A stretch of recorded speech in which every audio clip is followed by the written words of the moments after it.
If you've ever been online, especially lately, there are a couple of big things, with one of the main ones being everyone wanting to become an influencer nowadays. I mean, I'm literally out here trying to become an influencer too, trying to live the YouTuber lifestyle. But in this day and age, everyone wants to be an influencer. It's to the point where we have an influencer for everything. And this is so cooked, it's to the point where we do have food influencers. Like, there's actually people who get online and watch people eat food. Another big thing online is the overuse of AI. You got the use of AI in schools, or even kids using this shit on their homework. But the real problem comes out whenever you combine the two biggest things in the online world. Because you're telling me we got AI influencers? I say this all the time, but Gen Z and every generation after this is cooked. Because I remember back to a simpler time when we did have actual influencers like Jake Paul and not everything was AI. And when it does come down to AI influencers, there are a lot of them, with some of the notable ones being Mia Zulu or that one Noir girl. But the one I want to start off with isn't an actual influencer. It's rather more of a TikTok account that posts AI slop videos. And that's the whole TikTok Fruit Love Island thing. This TikTok account started March 13th, and since then they've been posting with a lot of their videos getting taken down. And let's just say they didn't take some of the video takedowns lightly. You guys mass reported AI Fruit Love Island, so the account got banned. But now it's back, and the person running the account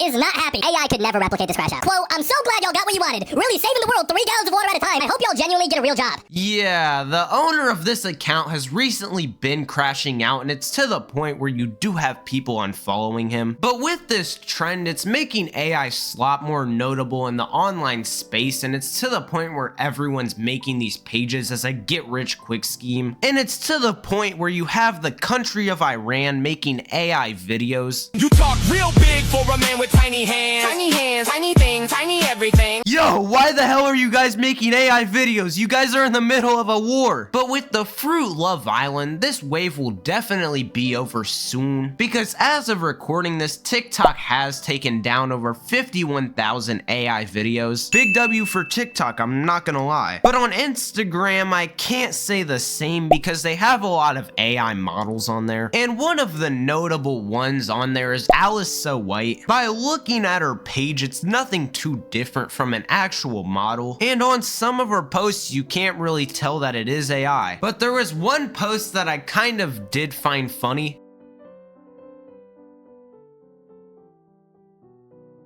Hold up, you're telling me ASAP Rocky swapped out Rihanna for this AI girl? I'm just kidding, because this does not relatively look real at all. I'm just kidding, because this does not look relatively real at all. But these AI influencers did take it a step too far when their ass dropped the link. Like, ever since Bad Baby did this shit, you've had everyone swapping over to OF. Then now we have AI influencers dropping the link.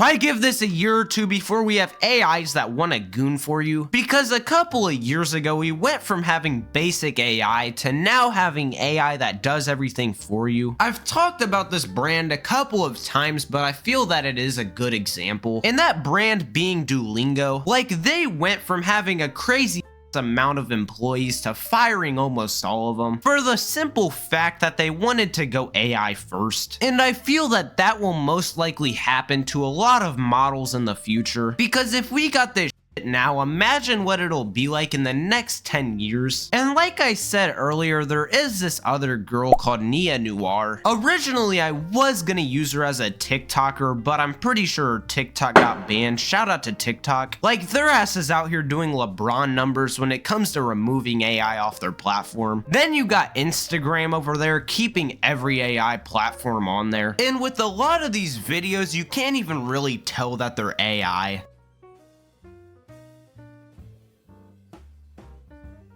If you didn't pay attention to anything in the background, you can tell that this does look real. And that is another problem with AI nowadays, because you could show an old person this video and they probably would think it was real. But when you start to realize that the background is moving a certain way, then you can tell that it is AI. But what's weird, you do have people in the comments on her posts thinking that she's an actual person. And there's people talking about how she's the next Charlie D'Amelio. Like, bro, Charlie D'Amelio wasn't an AI. Even off some of her videos, they do kind of look real because you can't really tell any inconsistencies in the background. Also, tell me who the hell wrote her bio talking about just a girl with a dark side, because this gotta be one of the most corny AI bios of all time. I get it's a play on her being dark, but the real dark thing has to be these thirst traps.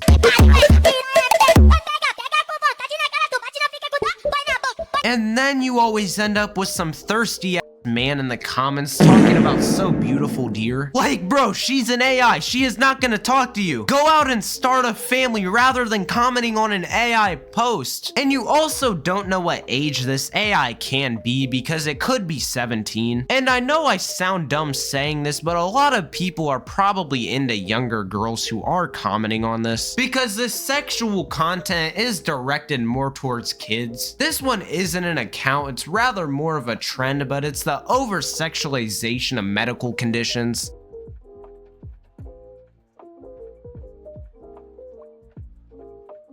And these conditions aren't some sort of made-up condition. Like, there is an actual condition called dysphoretic parapagus. Please don't cancel me, I do not know how to pronounce this. But basically, you do end up having two heads on one torso. And this whole AI thirst trap thing is turning all of this into some sort of weird kink. Because there are definitely some grown-ass men watching this developing some sort of fetish for this. And in the future, if they ever see one of these people, they will probably have sexualized fantasies about them. And this whole AI thing kinda does sound pretty dystopian. Like, you literally have people out here making AI fetish content. They dead need to start taking AI away from creators and putting them in a maximum security prison. But let me know in the comments below if you think this AI trend is dystopian. Make sure you guys follow me on Twitter. Also follow me on TikTok. Don't forget about the Twitch for the upcoming streams. I want to have a little sit down talk with me and you, but I want to talk about my inconsistencies on this channel. I've been really inconsistent on this channel lately. I've been uploading like every 1 or 2 weeks and stuff like that. And that is because I've been focusing on my second channel more and not really on this one. But now I'm here to stay because on my second channel I have found an editor. So expect 3 or more videos on the second channel every week. I want to make sure though that I don't miss any more posts, but I probably will this summer because I have to go to Vegas. I'm trying to get like a setup and everything out there so I can record videos and all that. But if anything, I will be posting on my second channel while I'm out there because those are simple to edit and I do have an editor now. But thank you guys so much for 150 subscribers. It's kind of crazy to think that I do have that big of a community. We are gonna hit 50K by the end of the year though. I got my mind like dead set on it. Whether it's this channel or the second channel. NVO on top. I love you guys so much, and until next time,